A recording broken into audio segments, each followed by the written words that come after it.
시편 51편 5절에서 7절 다 같이 시작. 보소서 내가 죄악 중에서 조성되었고 죄 중에서 내 어머니가 나를 배었나이다. 보소서 주께서는 마음에 있는 진실을 원하시오니 주께서는 감춰진 곳에서 나로 지혜를 알게 하시리이다. 우슬초로 나를 정결케 하소서. 내가 깨끗하게 되리이다. 나를 씻기소서. 내가 눈보다 더 희게 되리이다. 아멘. 오늘은 51편의 이야기입니다만 우리가 다윗의 회개의 시라라고 그렇게 알고 있죠. 그저 우리가 다윗처럼 죄 있는 줄 알고 하나님 앞에 회개하고 또 그 회개가 하나님 앞에 구원 앞으로 나가게 만드는 그런 은혜가 있습니다만 오늘은 이 51편에 오늘 중요한 한 내용이 지나가고 있어서요. 여러분들과 함께 이 내용을 꼭 한번 짚고 넘어가야겠다 싶은 생각에 오늘 이 내용으로 한번 살펴보도록 하겠습니다. 우리 잠깐 본문을 관찰해 보시면 이렇게 이야기합니다. 그러니까 다윗이 이제 범죄하고 난 이후에 자기 안에 이런 죄가 도사리고 있었다는 것에 대해서 굉장히 충격을 받게 되었습니다. 아마도 우리가 이 신자들이 일생을 살아가면서 내 안에 이렇게 악한 근성이 있나? 나에게 이런 게 있었나라는 것을 아마 경험했을 때가 있었나요? 있었을 겁니다. 그렇죠? 내가 이거 굉장히 이런 면이 있었구나 하고 깜짝 놀랄 것이 있었을 것입니다. 다윗은 우리가 쭉 지켜본 바에 의하면 이 바세바 사건은 다윗의 일대기를 우리가 알고 있지 않습니까? 그의 삶을 알고 있는 우리들에게는 적잖은 충격입니다. 이 바세바 사건은 그렇습니다. 그 당시 이스라엘 모든 사람들이 그의 신앙을 알고 있었습니다. 그는 사울과 다윗 사이에서 백성들이 그렇게 외쳤죠. 사울이 죽인 자는 천천히요, 다윗이 죽인 자는 만만히로다. 이렇게 얘기를 했고, 더 나아가서 이 사울의 살기등등한 그런 모습 앞에서 여전히 신앙을 하나님 앞에 자기 신앙을 지켜나가는 다윗을 생각해 보면 이 바세바 사건이 웬일인가 싶은 생각이 우리에게 사실 쉽게 용납되지 않을 만큼이나 충격적으로 다가온 사건이 맞습니다. 그게 우리들이 그런 걸 아셔야 돼요. 어떤 분야에서는, 어떤 면모에서는 그 신앙이 사람들에게 본이 될 만큼이나 훌륭해 보이더라도 우리 안에 원죄로부터 흘러내려온 그 죄성은 여러 가지 모양으로 우리 속에 자리 잡고 있다는 것에 대해서 자기 스스로 그걸 부인하게 될 때 성경이 말하는 복음과 다른 시각에서 성경을 보게 되고 하나님께서 말씀하시는 구원과 다른 구원론을 가지게 됩니다.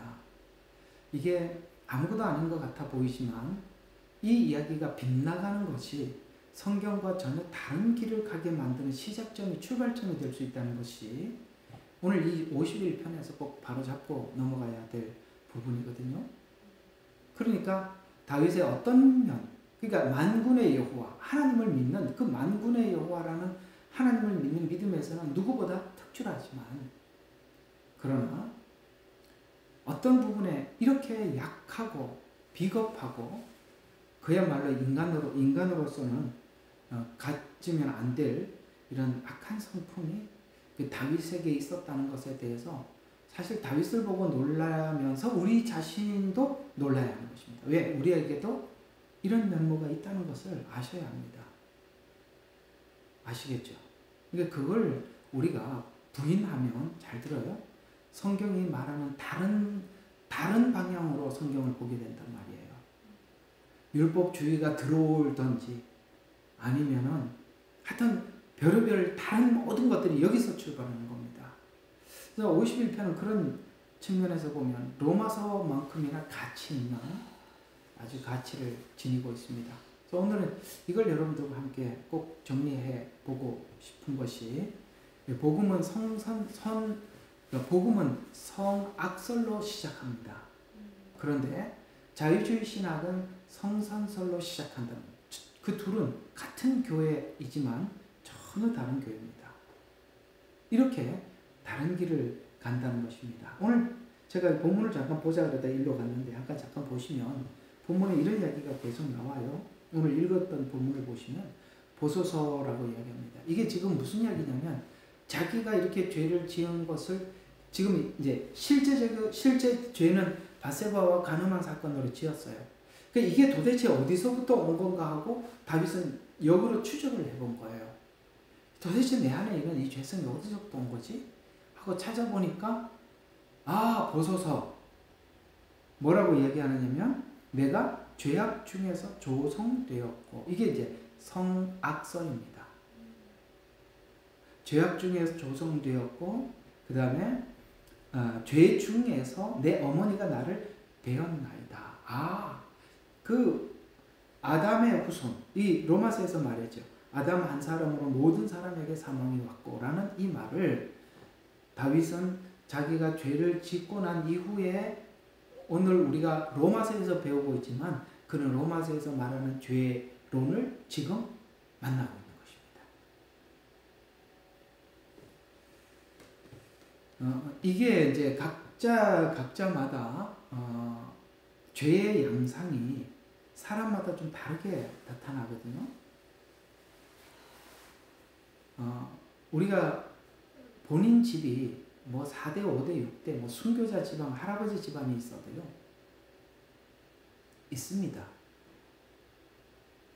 무서운 거는 뭐냐면, 우리가 죄인들이 주님 앞에 돌아왔을 때는 자기가 어떤 죄를 짓고 왔는지 그 죄의 목록을 알고 있어서 그때는 무슨 죄를 지적을 하고 어떤 죄인 중에 괴수라고 지적을 해도 받아들이지만 이 죄 문제가 오랫동안 해결되고 처리되었다라고 생각하는 사람들처럼 고치기가 힘든 사람이 없어요.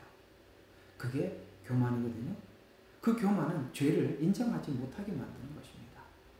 사울이 왜 끝까지 구원받지 못했을까요?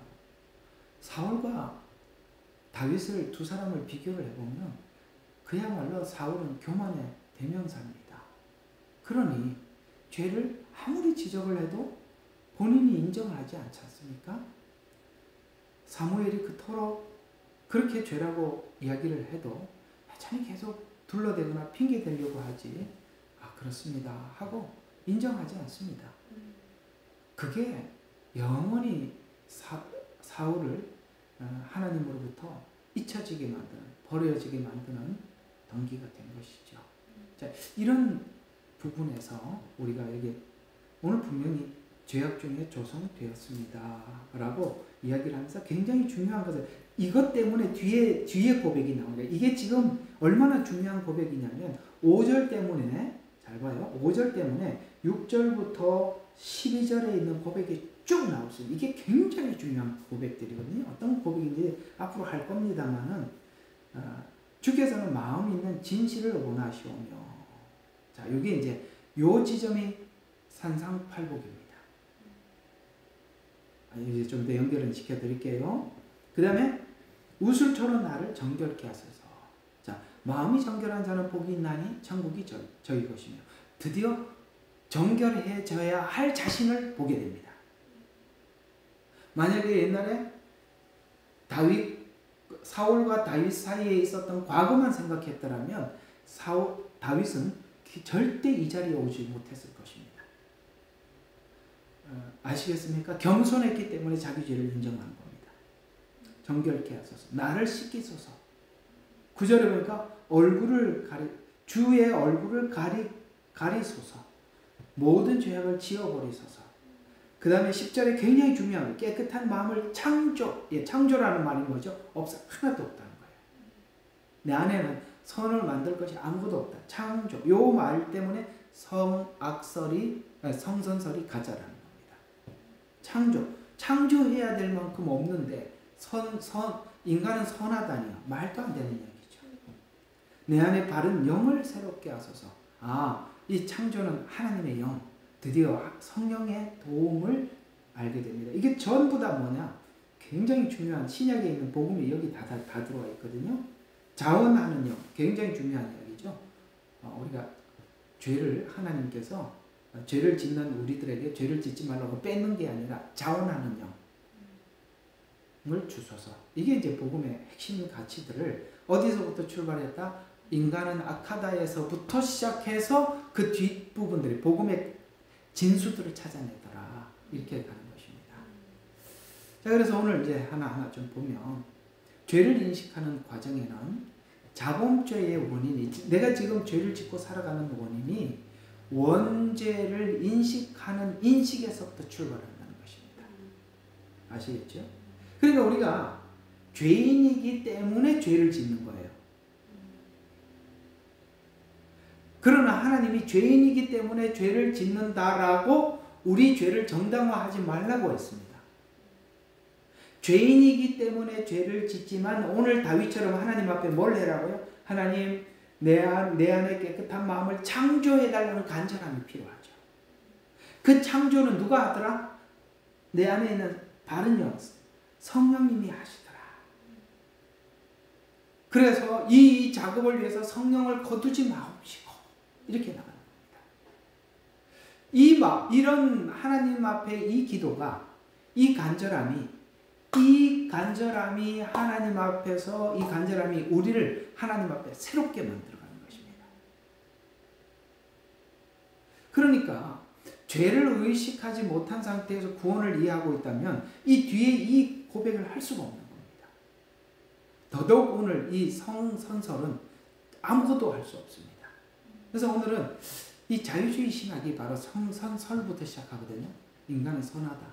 이 부분을 좀 다루고 지나갈 필요가 있어요. 왜냐하면 이런 자유주의 신학 기초 아래 세워진 교회들이 많이 있고, 지금 보수 교회 안에서도 자유주의 신학은 굉장히 뿌리 깊게 자리 잡고 있습니다. 그러니까 옛날에 우리가 보고 있던 그런 자유주의 신학을 기초로 해서 세워진 신학교가 있어요. 옛날에 우리나라에 한신대, 그다음에 기장 이런 데는 자유주의 신학이 아주 그냥, 요즘 감리교도 아주 심각하죠.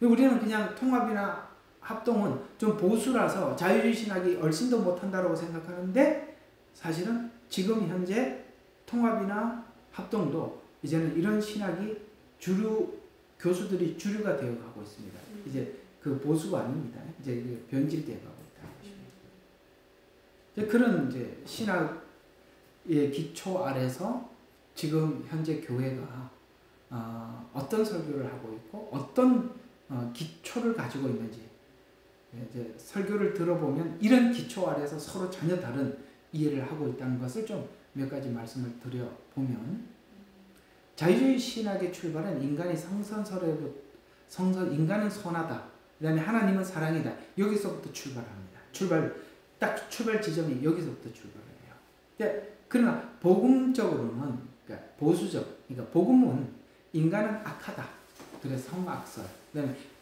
그 죄는 하나님 앞에 공의로 심판을 받아야 하는 상태다 라는 것에서 출발합니다. 전혀 다르죠. 그러니까 이런 기초 안에서 모든 설교가 나오는 겁니다. 자유주의 신학을 한 사람들은 이게 가장 기본이에요. 기초 중에 기초예요.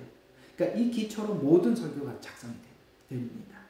그 보수주의 신학은 성악설을 기초로, 그 다음에 하나님 앞에 죄는 심판을 받는다라는 이 기초 안에서 모든 설교가 만들어집니다. 전혀 다르. 그러니까 이 둘의 차이가 서로 전혀 다른 길을 가게 만드는데요. 성경은 성악설로 복음주의 관점에서 보는 시각입니다. 그럼 자유주의 신학을 보면 신관, 그 다음에 인관, 그러니까 인간인 무엇이냐, 하나님은 무엇이냐, 죄는 무엇이냐, 성경은 어떤 관이냐, 이런 간략하게라도 한번 짚고 여러분들과 함께 말씀을 나눠드리도록 하겠습니다. 자유주의 신학은 인간은 아까 말씀드린 성선설이고, 그래서 타락하더라도, 잘 들어요, 타락하더라도 회복의 가능성이 있다.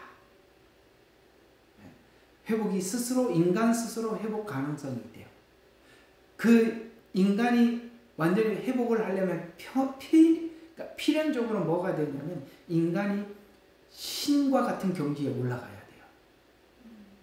그래서 인간도 신의 경지에 도달할 수 있다고 그 가능성을 주장합니다. 인간이 신이 될 수 있다라고 주장합니다. 또 신과는 어떻게 가지고 있냐? 하나님은 사랑의 하나님이고, 그리고 공의는 설명하지 않아요. 그저 하나님의 사랑만 말하죠. 인간의 선을, 하나님은 그 사랑으로 인간의 선을, 원래 선하니까 그 선을 발전시켜서 회복시킬 수 있다고 보고 있습니다. 희한하죠? 이렇게 돼 있어요. 그러니까 이런 기초 아래서 사람들이 설교를 만듭니다. 모든 성경을 그렇게 봅니다. 그럼 문제점이 뭐냐? 구원이 복음주의에서 말하는 구원이 아닙니다. 우리가 성경에서 말하는 구원이 아니란 말이에요. 인간의 내면에 선함이 있어요. 성선설이니까. 선함이 있다고 인정을 하는 거예요.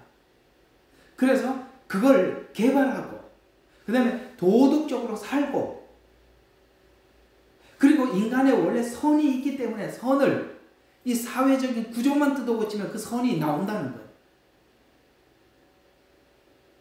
여러분 가능해 보이세요?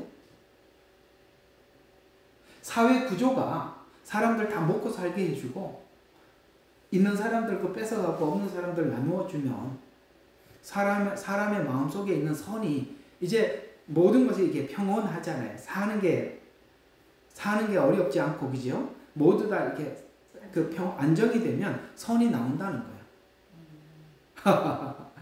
웃음이 나옵니다. 그럼 에덴 동산에서 다 주고 한 개만 하지 말라 그랬는데 이 죄를 짓는 게 인간인데, 인간의 욕심이 바다와 같은데, 그렇죠? 온 세상에 물을 다 빨아먹어도 부족하다 그러는데, 욕심이 그런데, 인간이 그러면 모두 다 똑같이 한 개만 주면 만족합니까?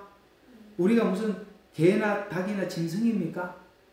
그렇습니다. 개나 닭이나 짐승들은 먹을 것만 주면 배부르면 더 이상, 그 다음에 안전한 데 살면 더 이상 뭐 괜찮아요. 왜? 그 이상의 사고를 할 수가 없으니까. 그걸로 끝이에요. 그러나 인간은 그렇지 않다는 말이에요. 이 다 가짜입니다. 이렇게 해서 결국은 이 자유주의 신학을 통해서 인간이 하나님이 말씀하고 있는 그 복음에 아예 접근도 하지 못하도록 만드는 것입니다. 그런 문제가 가지고 있어요. 그래서 구조적인 문제로, 그러니까 자꾸 그 구조를 뜯어고치려고 하죠. 그래서 나에게 권력을 주십시오. 그럼 내가 이 구조를 뜯어고쳐서 살기 좋은 세상을 만들겠습니다. 라고 시작했던 것이 사회주의, 공산주의입니다. 그래서 구조적인 문제로 보고 있고, 사회를 개혁하고 사람들을 교육하면, 계몽을 하면 해결이 된다고 보고 있어요. 그러면 교도소 갔다 오면 착한 사람 돼서 나와야죠. 계몽이 가능하면. 안 그래요? 그 나쁜 사람들만 다 집어넣는 거 아니겠어요? 죄수들만? 그럼 죄수들이 계몽이 가능하다고 생각하면, 그러면 그 교도소 가서 계몽돼서 나와야 되잖아요. 안 되지 않습니까? 근데 눈으로 뻔히 보고 안 되는 거 알면서도 이렇게 하는 거예요. 그런데 성경을 모르면 막연하게 이해하는 사람들은 그래도 그래 한번 해볼 듯하다, 한번 해보자, 이런 생각이 저절로 든다니까요. 들게 돼 있어요. 왜? 유토피아예요. 환상이죠. 그걸 심어주는 겁니다. 또 그들이 가지고 있는 성경관이 또 우리하고 달라요. 어떻게 다르냐? 성경은 계시가 아니라고 합니다. 그들은 성경은 계시가 아니라 계시를 담고 있는 문서라고 합니다. 무슨 말이냐면 성경이 모두가 계시가 아니라, 아시겠어요? 일부 계시가 있다는 거예요. 일부 계시가 있다는 거예요. 처음에는 이렇게 나왔거든요. 계시를 그저 담고 있는 문서다라고 그렇게 처음에 이야기해요. 그래서 막 자기들 대부분이 그냥 계시라고 하다가 나중에는 이게 이제 어디까지 갔냐면 구약의 구약의 계시가 딱 한 군데 있고 신약에는 계시가 딱 한 군데밖에 없다는 거예요. 두 군데밖에 없다는 거예요. 나머지는 다 계시가 아니라는 거예요. 그건 나머지는 건 뭐냐라고 물어보면 그 사람들은 이렇게 얘기합니다. 인간의 종교적 경험을 기록한 해석이라 이렇게 얘기합니다. 아 그러면 불교 경전하고 기독교 성경하고 뭐가 달라요? 이게 무슨 말이냐면 계시가 아니라 계시를 담고 있는 문서라는 말은 구약에는 한 군데 계시가 있대요. 그게 십계명. 왜? 하나님이 돌비에 직접 썼으니까. 신약에서는 한 군데 있대요. 그게 뭐예요? 주기도문 예수님이 직접 가르쳐 줬대요. 그 구약에는 하나님이 직접 가르쳐 준 십계명 하나. 신약에는 예수님이 직접 가르쳐 준 주기도문 하나. 그리고 없대요. 나머지는 다 인간의 종교 체험을 기록한 거예요. 그럼 이게 절대 권위가 있어요? 여러분 예를 들어서 마태복음을 할 때마다 마태는 말하기를 이렇게 얘기하고 마가복음에 마가는 말하기를 이렇게 얘기하면 은혜가 되겠어요? 또 여기서 말하는 바울이 말하기를 그게 바울 이야기입니까? 아니지 않습니까? 우리는 성경은 하나님의 절대 계시라고 보고 있습니다. 정확히 이 복음주의는 이 자유주의 신학과 전혀 반대쪽에서 보고 있거든요. 그게 뭐냐? 자, 첫 번째, 아까 인간관이 어떤 부분에서 다르냐? 인간은 죄인이라고. 자, 오늘 금방 읽었던 51편 1절부터 3절 한번 봅시다. 오 하나님이여, 주의 자애하심을 따라 나에게 자비를 베푸소서. 벌써 첫 번째 기도 출발 자체가 다르죠. 어떻게 되는가? 주님의 자비가 나는 필요합니다. 이렇게 들어가지 않습니까? 그래서 베푸소서 그의 온유한 자비들의 풍성함을 따라 내 죄과들을 지워버리소서. 아, 왜 자비가 필요하다고요? 내 죄과 지난날 지었던 죄, 바세바와 간음했던 사건 그걸 지금 염두하고 지워버리소서. 나를 죄악으로부터 나를 철저히 씻으시고 나의 죄로부터 나를 깨끗하게 하소서. 내가 내 죄가를 뭐 한다고요? 아오니 안 돼요. 그리고 항상 내 앞에 죄가 있습니다. 여기서 이렇게 출발을 하는 것입니다. 이것이 예수님 만나서 해결된 게 아니라 예수님 만나고 난 이후에도 이 일은 계속 있다는 거예요. 그래서 여기서부터 출발을 해서 4절은 하나님 앞에서 내가 4절은 내가 항상 내 죄가 내 앞에 있나이다. 주만을 거역하며 내가 죄를 지었으며 무슨 말인가? 죄를 내가 누구에게 지었는지 아는 거예요. 만약에 하나님이 없으시면 하나님이 안 계시면 우리가 죄에 대해서 알 필요도 없고 죄를 용서해 달라고 할 필요도 없죠. 하나님이 안 계시면 죄가 인간의 본능이잖아요. 아까 원죄니까 인간의 본능이잖아요. 그러니까 인간의 본능이니까 죄를 짓고 살다가 그냥 그렇게 가고 마는 거예요. 왜냐하면 우리가 죄라는 것을 알았을 때는 누구 앞에 죄를 지었다는 걸 아는 거예요. 이해될까요? 죄책감이란 양심 때문에 느끼는 거거든요. 왜 짐승들은 죄책감을 못 느끼냐? 인간은 왜 죄책감을 느끼냐? 하나님의 모양과 형상대로 지었기 때문에 그렇습니다. 왜냐하면 하나님은 죄를 기뻐하지 않으세요. 하나님 죄를 원치 않으신 분이시에요. 그게 우리 마음속에 창조하실 때부터 우리 마음속에 있는 거죠. 율법이 없더라도 우리 로마서 하면서 했잖아요. 이방인들은 양심을 통해서 죄를 알고 유대인들은 율법을 통해서 죄를 안다고 그렇게 말씀을 드렸습니다. 그러니까 율법이 없다고 해서 죄책감에서 인간이 자유로울 수 있느냐? 그럴 수 없다는 것이죠. 이해가 가시죠? 그래서 우리가 하나님의 모양과 형상대로 우리가 지음을 받았기 때문에 죄를 하나님 앞에 짓는다는 걸 알게 된 거예요. 그게 뭐냐? 주만을 거역하며 내가 죄를 지었으며. 아시겠어요? 그리고 주님께서 의롭다고 판단하실 때 하나님께서 의롭다고 해야 내가 의롭다는 거예요. 내 마음대로 그걸 정하는 게 아니라 이게 뭐냐면 정말 중요한 걸 깨닫게 된 거잖아요. 죄를 지어서 깨닫게 된 거예요. 그러니까 하나님께서 참 우리가 이스라엘 백성들이 광야에 나와서 정말 죄를 끊임없이 짓지 않습니까? 입으로, 그죠? 입으로 끊임없이 죄를 짓지 않습니까? 그 죄를 지으면서 이스라엘 백성들 자신들이 모두가 우리가 죄에서 벗어날 수 없구나. 우리는 그냥 죄 덩어리구나. 이런 걸 알게 해주시듯이 여러분과 제가 일생을 살아가는 과정 안에서도 이런 일들은 자주 일어나고 있습니다. 내가 어떤 신앙이 원하는 어떤 궤도에까지 올라가 있는 줄 알았는데 어느 날 우리 자신을 보면 상상할 수 없는 어떤 죄 가운데 우리가 살아가는 우리 모습들을 발견할 때가 있고 그런 것들을 통해서 우리가 하나님 앞에 정말 더 이상 물러설 수 없는 죄인이구나 이런 것을 하나님 우리에게 알려주시죠. 그래서 이제 드디어 5절에서 이게 모든 내 이 자범죄가 바로 원죄로부터 흘러내려온 것이구나 라는 것을 다윗이 깨닫게 된 것입니다. 그래서 내가 죄악 중에 출생했습니다. 그래서 우리는 본질적으로 죄 아래에 있습니다.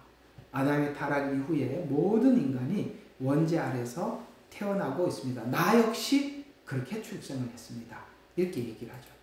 이게 다윗의 이야기가 로마서에 그대로 녹아 있습니다. 다윗은 지금 죄를 짓고 로마서를 계시받고 있는 중입니다. 똑같습니다. 자, 9절부터 12절 보시죠. 3장 9절부터 12절입니다. 그러면 어떠하냐? 우리가 그들보다 더 나은 것이냐? 결코 그렇지 아니하도다. 유대인들이나 이방인들이나 자, 둘 다 묶었어요. 율법이 있나 없나 이런 얘기죠.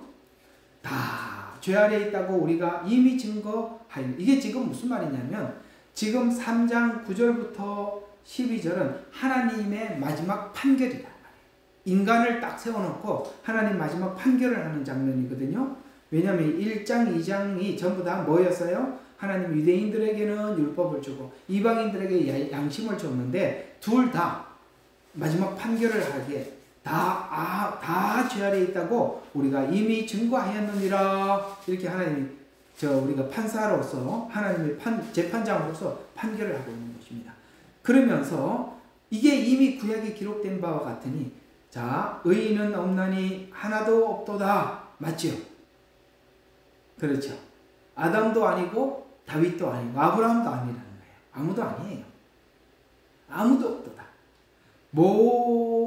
깨닫는 자도 없고 하나님을 찾는 자도 없다. 자기가 죄인인 줄도 깨닫지도 못하고 하나님을. 여러분, 이런 다윗이 밧세바 사건 때문에 이걸 보게 된 거예요. 다윗이 평생 자기가 죄인이라고 생각이나 한 번이라도 해보겠어요? 아니요. 하지 못할 겁니다. 이 사건 때문에. 여러분 앞에 일어나고 있는 수많은 내가 깜짝 놀랄 만한 여러분 안에 있는 이런 죄들을 통해서 오늘 모두 다 로마서 3장으로 그 다음에 창세기란다. 시편 51편으로 하나님이 초청하는 겁니다. 알았냐? 너 모두 탈선했지? 무익하게 돼 선을 행하는 자 아무도 한 사람도 없도다. 말을 한 걸 들어보니까 그게 말로 나오더라는 거예요. 언어로 나와. 이게 야고보서가 이걸 자세히 푸는 거거든요. 그러니까 이게 목구멍은 열린 무덤이요. 뭐예요? 생명 있는 말 하나도 못하더라는 거예요. 우리가 참 말을 하는 거 들어보면 정말 이게 가만히 들어보면 다 똑같아요. 사람들이 다른 게 아니라 자기 거는 항상 두세 배 뽕 TV에서 보태서 말을 하고 나하고 싫은 사람들은 항상 짓눌러서 뭘 얘기해도 좋은 거도 전부 다 나쁘게 해석을 하죠. 이게 본성이에요. 그래서 생명의 언어를 하지 못하더라. 자기는 항상 높이 말하고 남들은 다 밟아서 낮추어서 말하더라. 왜? 거기에 생명의 언어가 있을 리가 없지요. 목구멍은 열린 무덤이에요. 말만 하면 죽은 말만 꺼내놓더라. 그들이 자기 혀로는 속였으며 그들의 입술 아래는 독사의 독이 있고, 항상 그죠.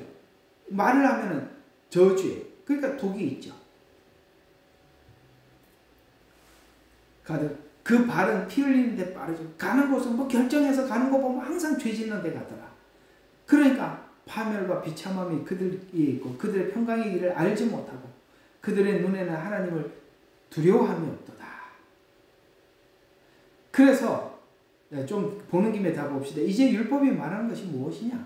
율법 아래에 있는 사람들에게 하는 것인 줄 아노니 이는 모든 입을 막고 온 세상이 하나님 앞에 죄가 있게 하려 함이라. 율법의 행위로는 그분 앞에 의롭게 될 육체가 없나니 이는 율법을 통해서는 죄를 깨달음이라 라고 재판장이 마지막 판결을 내린 거예요. 이게 아까 다윗이 고백한 것과 똑같지요? 5장 12, 14절까지. 자, 12절, 14절. 이런 연유로 한 사람에 의해서 죄가 세상에 들어오고 그 죄에 의하여 사망이 왔으니 그리하여 모든 사람이 죄를 지었으므로 사망이 모든 사람에게 전달되었느니라. 율법이 있기 전에도 죄가 세상에 와 있었으나 율법이 없을 때에는 죄를 죄로 여기지 아니하였느니라.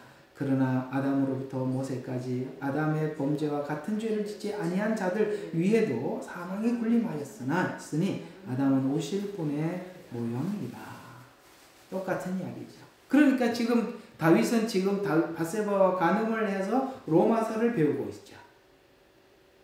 우리도 죄를 짓고 로마서를 배우고 오늘 51편에 다윗의 말에 공감하고 있는 것입니다. 이것이 바로 복음적인. 그러니까 지금 자유주의 신학은 아예 이런 이야기들을 전혀 우리하고 다르죠. 이 사람들은 이걸 설명할 일이 없죠. 자기들이 성선설이라고 주장하는 그 내용들만 뽑아서 설명하는 것입니다. 그러니까 성경을 설명을 못하니까 맨날 사회 이야기하는, 세상 이야기하고. 복음 이야기 잘 안 하는 사람들은 사실 문제가 많아요. 우리가 성도들을 세워놓고 예배 시간에 이 복음 이야기해도 하는 것만 해도 시간이 부족해요. 근데 세상을 이야기할 시간이 어디 있겠어요. 자기 얘기할, 물론 간증을 때 어쩔 수 없이 그 이해를 위해서 잠깐은 할 수 있겠지만 자기 이야기할 시간이 어디 있겠습니까? 왜냐면 이렇게 설교가 안 되니까. 이런 게 왜냐면 아까 말한 성선설인데 뭐가 보이겠어요? 전부 다 성경은 죄를 이야기하는데 성선설인데 이야기할 게 뭐가 있냐 이 말이에요. 없다고요. 자, 그리고 신과는 어떠냐? 하나님에 대해서. 하나님은 사랑의 하나님이지만 동시에 공의로운 재판장이다. 그 둘이 말이에요. 사랑과 공의 이 두 가지를 같이 이야기해요. 복음은. 구원에 대해서는 어떻게 이해하고 있느냐? 에베소서 2장 8절과 9절 아주 굉장히 중요한 얘기죠. 자, 에베소서 2장 8절과 9절을 보시면 이 구원에 대해서는 이렇게 말씀하고 있습니다. 너희가 믿음으로 말미암아 은혜로 구원을 받았으니 이것은 너희에게서 난 것이 아니요 하나님의 선물이라. 행위에서 난 것이 아니니 아무도 자랑치 못하게 하려 하심이라. 아멘. 그렇습니다. 구원은 뭡니까? 우리 스스로 할 수 없고 오직 그리스도 예수 십자가의 대속으로만 가능하다. 은혜로 가능하다. 이렇게 말씀하는 것이 복음적인 이야기죠. 그럼 또 죄에 대한 이해는 어떠냐? 죄는 하나님 앞에 반역이다. 이게 바로 성경이 복음 이야기하고 있는 죄론입니다. 하나님 앞에 반역한 것이다. 그리고 그 죄는 반드시 심판을 받는다. 하나님의 속성은 죄에 대해서 진노하신다.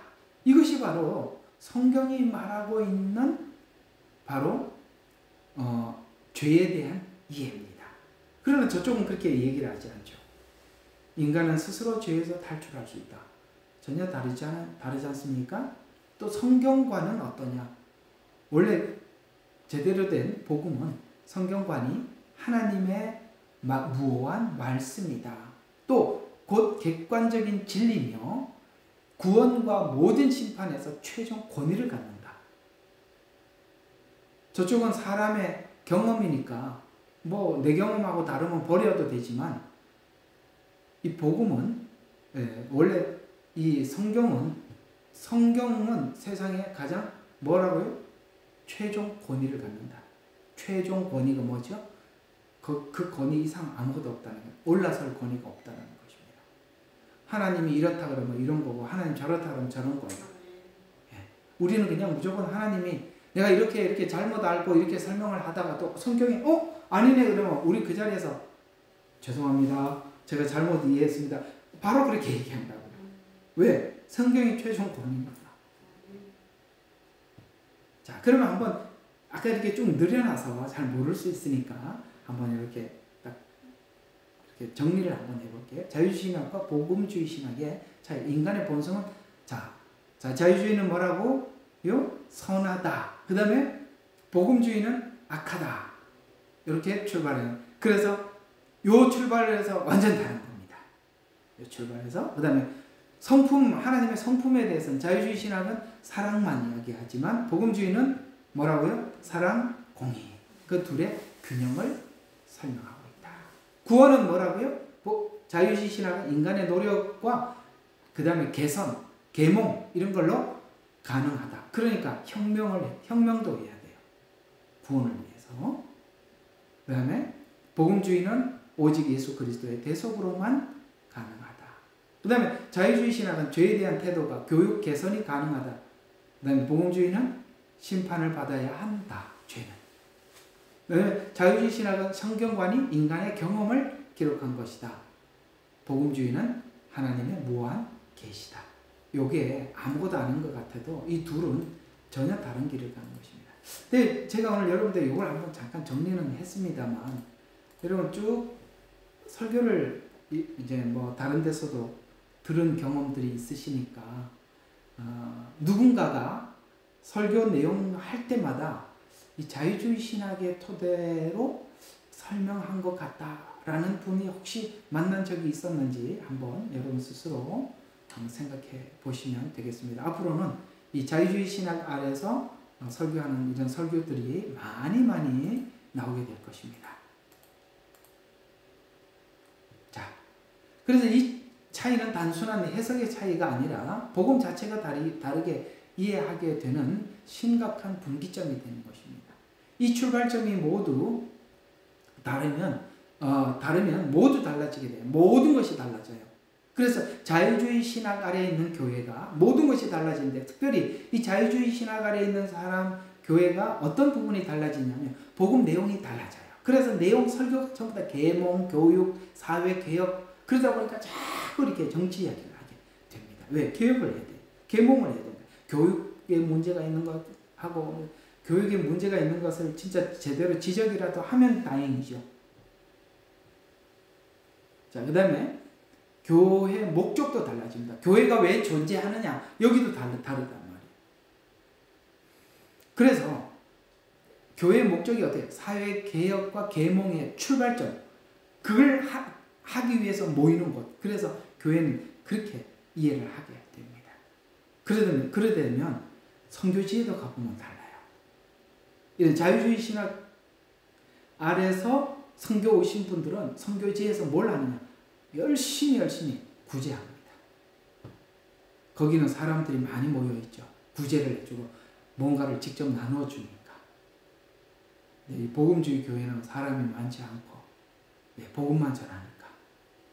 물론 구제도 하는데 그러나 구제도 복음을 위해서 복음을 전하기 위해서 구제를 하지 우리는 구제를 위한 구제를 하지 않아요. 그게 달라요. 누가 더 착해 보일까요? 누가 더 열심히 있어 보일까요? 당연하죠. 자유주의 신학이죠. 그래서 그 교회에 많이 모이는 겁니다. 복음주의 교회는 이 성경을 통해서 복음을 갈망하고 복음을 깨달은 사람들만 모입니다. 복음을 모르면 훨씬 더 자유주의 신학. 그래서 이런 교회들이 큰 교회고 대형 교회가 많아요. 왜? 굉장히 인간 중심이거든요. 어쨌든 그렇습니다. 좀 기억해 두시면 좋겠어요.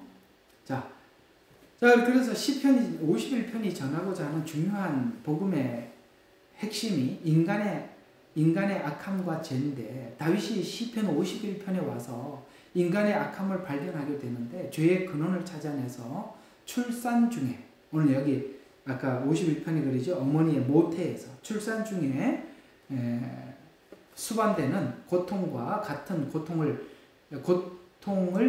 느낌을 기록하면서 인간의 죄의 경향이 원죄로부터 내려왔음을, 내가 왜 이렇게 죄에 대한 경향이 있을까라고 역추적을 해보니까, 내가 어머니의 죄로부터 출생했구나. 그래서 원죄로부터 내려왔음을 시인하면서 인간의 시작이 악함에서 시작되었음을 고백하더라.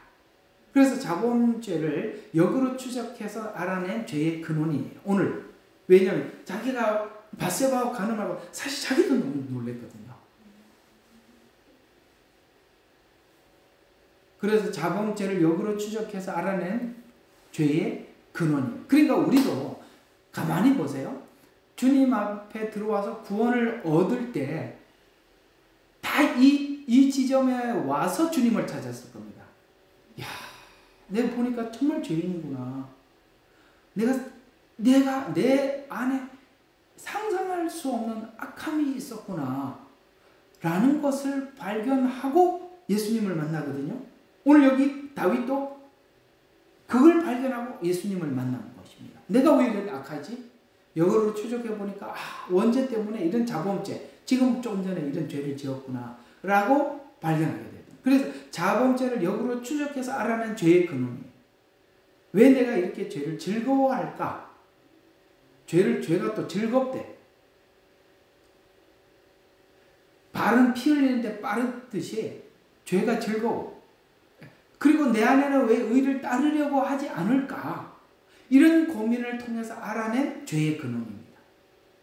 인간의 악한 본성을 성경은 명확히 지적하고 있는데, 로마서 3장 10절과 11, 의인은 없다, 한 사람도 없다. 아까 읽었던 깨닫는 사람도 없다, 하나님을 찾는 자도 없다, 무익하게 됐다, 선을 행하는 자 없다, 단 한 사람도 없다. 이렇게 얘기하죠.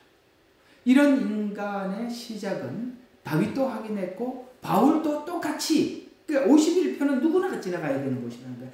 제가 50편하고 51편에 연결시켜서 뭐라 그랬습니까? 우리 신앙생활이 무너지고 거짓 신앙생활하는 이유가 51편에서 출발하지 않아서 그렇다고 말씀을 드렸죠.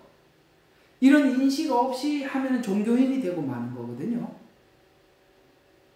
이것이 지금 다윗도 느끼고 있고 바울도 느끼고 저와 여러분들도 굉장히 깊게 공감하는 이야기들이죠. 그래서 로마서 7장 18절에서 21절, 이 고백, 이게 당연히 있어야 돼. 내 안에 육신 안에 선한 것이 거하지 않은 줄 내가 아노니. 바로 딱 고백하잖아요. 바울도 똑같죠. 다윗도 똑같은 이야기입니다. 내 안에 선한 것이 없다. 그러니까 창조해야 된다. 이는 뜻을 두고 행하는 선은 내게 있으나 그것을 실행하는 것은 없기 때문이다. 내가 원하는 바 선은 행하지 않고 원하지 않는 악을 행하는 터다. 이제 내가 원하지 아니하는 그것을 행하면 그것을 행하는 자는 더 이상 내가 아니요 내 안에 거하는 죄라고 탁 금어지는 겁니다. 내가 선하다 하면 하나님 앞에 받을 은혜가 하나도 없어요. 내가 선하다고 하면 내가 주의 자애하심을 따라 나에게 자비를 베푸소서 할 일이 없다는 거예요. 왜? 내가 선한데 뭘 그게 필요해요? 십자가는 아무 의미가 없어요. 왜? 필요가 없어요. 그러니까 이게 한번 생각해 봐요. 이 자유주의 신학은 사단이 만들어낸 작품입니다. 이 자유주의 신학은 어디서부터 오는지 아세요? 그게 천주교에서부터 흘러내려온 거예요. 그게 기독교에 들어와서 지금 이렇게 돼 있거든요. 천주교는 가서 그냥 아무리 죄를 지어도 신부한테 그냥 고해성사하면 끝이에요. 별 차이가 없다니까요. 고해성사하고 끝나는 거나 뭐 하나님 사랑의 하나님이라 다 용서해 주신다는 거, 거기 가도 뭘 얘기해도 다 용서, 뭔 차이가 있어요? 차이가 별로 없어요. 이건 뭐냐면 사단이 성경을 보지 못하게 만든, 성경을 보나 성경을 보지 못하게 만드는 사단의 고단수의 작전이었습니다.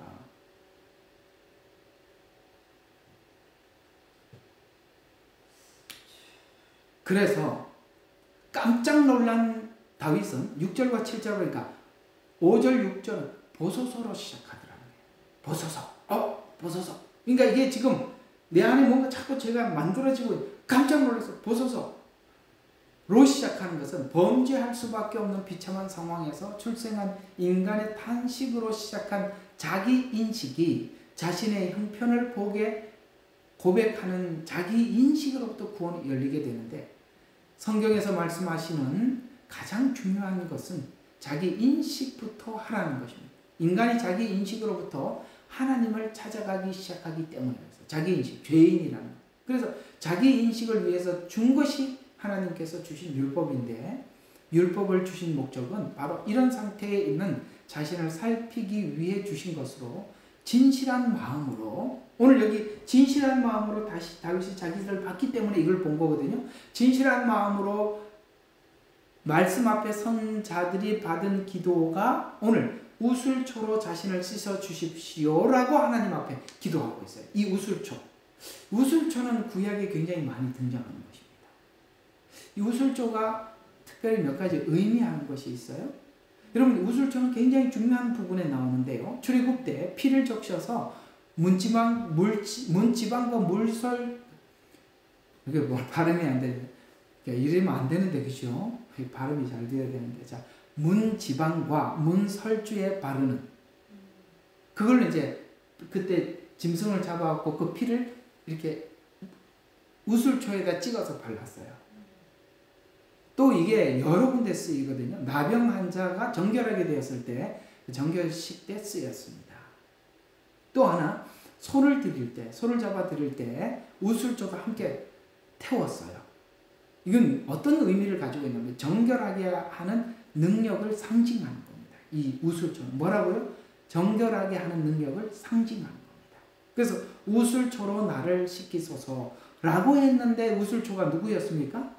맞습니다. 예수님이시죠. 이렇게 예수님을 찾아가게 됐습니다. 그래서 7절은 우술초로 자기 자신을 깨끗게 해달라는 은혜를 입는데, 디도서 3장 5절에 보면 그분께서 구원하시되, 우술초가 예수님을 상징한다 그랬죠? 정결하게 하는 능력.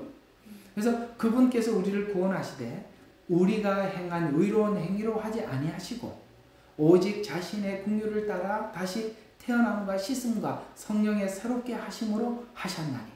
어때요? 씻음, 성령의 새롭게 하심, 여기 51편하고 똑같지요? 똑같잖아요. 구약복음과 신약복음이 다르지 않더라는 거죠. 우술초로 나를 정결케 하소서, 나를 씻기소서, 바른 영을 창조해 주십시오. 자원하는 영으로 붙드소서. 정확한 복음입니다. 그래서 이 과정을 거쳐서 구원을 받게 되는데, 오늘 이 51편은 마치 다윗이 마태복음 5장에 있는 팔복자리에 와 있는 것과 똑같습니다. 마태복음 5장 가보죠. 제가 그 마태복음 설명하면서, 이 마태복음 강의하면서 그 주생명 선교교회에 그 뭡니까 그 유튜브에 보면 마태복음 5장을요, 여기 지금 팔복을요 하나 다 했어요. 8번 강의했습니다. 그 들어보세요. 네.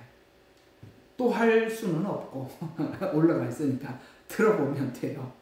그러니까 지금 오늘 51편이 지금 마태복음 다윗이 5장에 와 있는 거예요. 똑같은 이야기거든요. 한번 보시죠. 5장은 어디입니까? 예, 3절부터입니다. 영이 가난한 자는 복이 있나니. 자, 겸손했기 때문에 다윗은 발견할 수 있었다 그랬죠? 영이 가난한 자는 복이 있나니 천국이 그들의 것이며. 아멘. 율법이 바로 우리 마음을 청결하게, 참 진실하게, 하나님 죄인입니다, 어떻게 하면 좋습니까? 51편처럼 하나님 앞에 구하였더니 하나님 자비가 필요합니다, 은혜가 필요합니다, 이렇게 왔단 말이죠. 바로 이 자리에 온 사람들이 주님이 찾아가 만난 사람들이에요. 세리가 이런 사람들이었어요. 제자들이 이런 사람들이었어요. 그런 사람들을 주님이 찾아가서 만나서 구원해 주신 겁니다.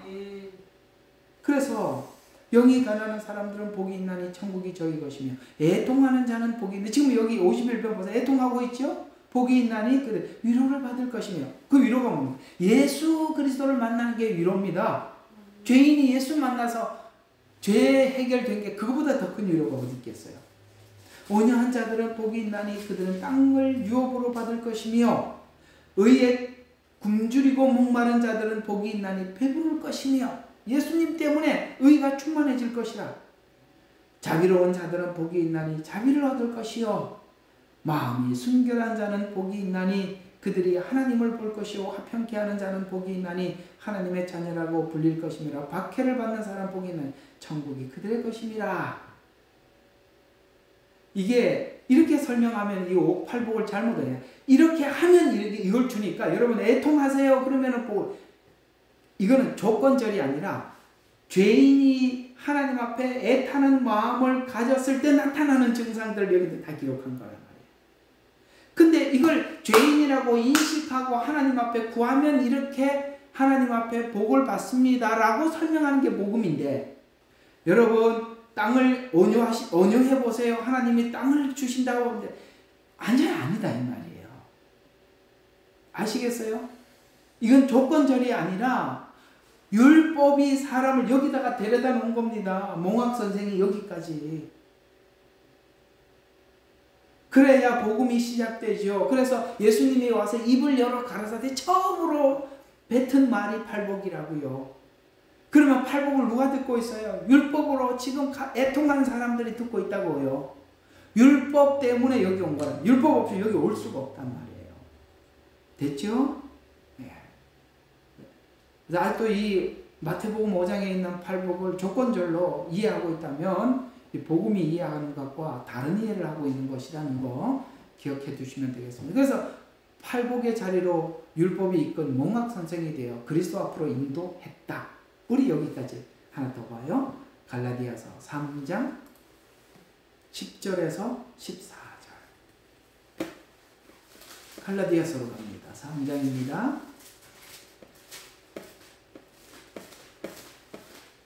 갈라디아서 3장 10절 14절입니다. 자, 제가 봉독하겠습니다.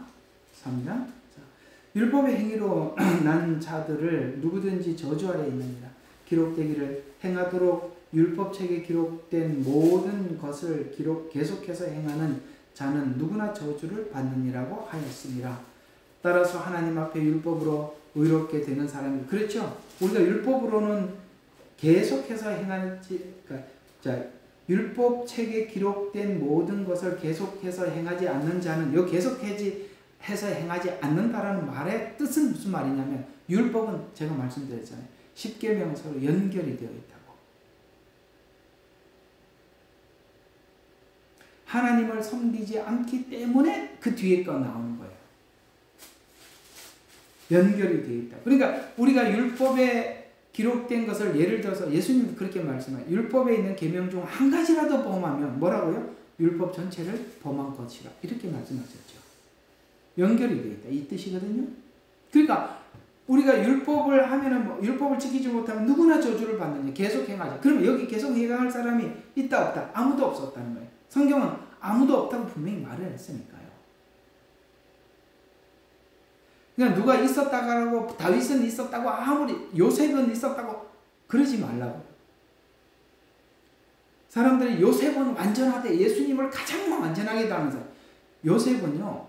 하나님께서 그 요셉의 그 이야기만 적었을 뿐이지 요셉이 그 뒤에 다른 이야기들은 뺐다고요. 얼마나 철없는지 한번 보세요. 그런 얘기는 빼놨다고요. 성경이 분명히 말했습니다. 성경에 그래도 이 사람은 아닐 거야. 그런 사람은 없대. 왜? 의인은 없나니 하나도 없다고 했으니까. 없는 거예요, 그냥. 예. 그래도 누구는 그렇더라. 그런 거는 없다 이거예요. 성경이 없다고 하니까. 그럼 우리는 더 이상 아무 말도 안 하는 거예요. 없다더라. 그걸로 끝이에요. 계속 봐요. 따라서 하나님 앞에서 율법으로 의롭게 되는 사람은 아무도 없다는 것을 분명하니 조금 더 분명하게 밝히죠. 분명하니 이는 의인은 믿음으로 말미암아 살리라고 율법으로는 없다. 그런데 의인은 뭘로 살더라? 믿음으로 살아서 그게 가능해지더라. 율법으로는 안 되더라. 의인은 믿음으로 살아서 가능해지더라. 율법은 믿음에서 난 것이 아니니 그건 둘은 다르다. 믿음에서 난 것은 아닌 이를 행하는 사람은 그 안에 살리라고 하였느니라. 그러니까 율법으로 행하는 사람도 율법 안에 산다고 했는데 율법으로는 아무도 안 됐으니까 없다라는 거예요. 13절 그리스도께서 우리를 위하여 저주가 되셔서 율법의 저주로부터 우리를 구속하셨으니 기록되기를 나무에 달린 자는 누구나 저주를 받는다고 하였느니 이는 아브라함의 복이 예수 그리스도로 말미암아 이방인에게 미치게 함이며 또 우리로 하여금 믿음으로 말미암아 성령의 약속을 받게 하려 함이라. 여기 지금 이 이야기를 쭉 풀어나 보면 오늘 51편이 다윗이 하나님 앞에 그 죄를 짓고 난 뒤에 그 죄를 해결하는 그 방법을 받아내고 있는 게 똑같은 이야기라는 말이에요.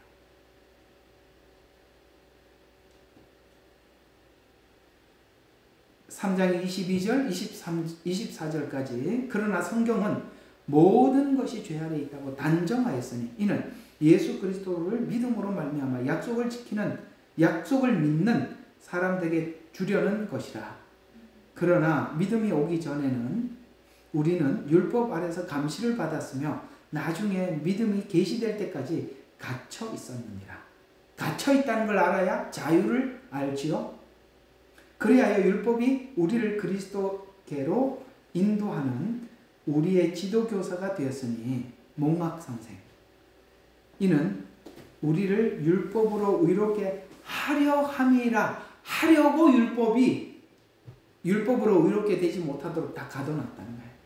신음하게 갇혀두고 애통하게 묶어놔야 돼요. 오늘 마태복음 5장하고 연결시키면 그 말이라 이 말이에요. 자, 정리를 하고 마치도록 하겠습니다. 시편 51편은 다윗 자신이 죄를 짓고 경험한 내용을 기록한 것이지만 이 이야기는 오늘 로마서 전체가 말하고 있는 특히 1장부터 8장까지 말하고 있는 전체 이야기를 다윗은 전부 지금 경험하고 있는 것입니다. 우리가 로마서가 말하고 있는 구원, 시편 51편이 말하고 있는 구원을 지나지 않고 예수를 믿고 예수님을 믿습니다라고 말을 하고 있는 그 믿음은 다 허상일 수 있습니다. 만일 51편을 지나지 않고 예수님을 믿고 있다면 우리는 다 50편 같은 위선자가 됩니다. 여러분은 예수님의 무엇을 통과해서 믿기 시작했나요? 마태복음 5장은 지나가셨나요? 라고 성경은 묻고 있는 것입니다. 스스로 묻고 답하는 시간을 가져보시기를 주의 이름으로 축원합니다. 기도하겠습니다. 하나님, 오늘은 시편 51편을 통해서 사단이 닫아놓은 자유주의 신학이 성경을 절대 열지 못하도록 죄와 인간과의 관계, 하나님과의 관계를 보지 못하도록 닫아두었다는 것도 배웠습니다. 마지막에 많은 배교가 일어날 것이라고 말씀을 하셨는데 그것이 바로 이런 신학적 부재로를 통해서 교회가 복음을 잃어버리게 되고 아버지 하나님 현실 구원에 집착해서 그것이 마치 복음이 말하는 내용인 듯 착각하게 되어서 사람들이 주로부터 복음으로부터 떠나게 됨을 오늘 저희들이 관찰해 보았습니다. 주여, 우리 영혼을 지키게 도와주시옵소서. 복음이 떠나가는 정말 이 세상 가운데 우리가 마지막까지 복음의 사수자가 되게 하옵소서. 아멘. 예수님 이름으로 기도합니다. 아멘. 네, 감사합니다.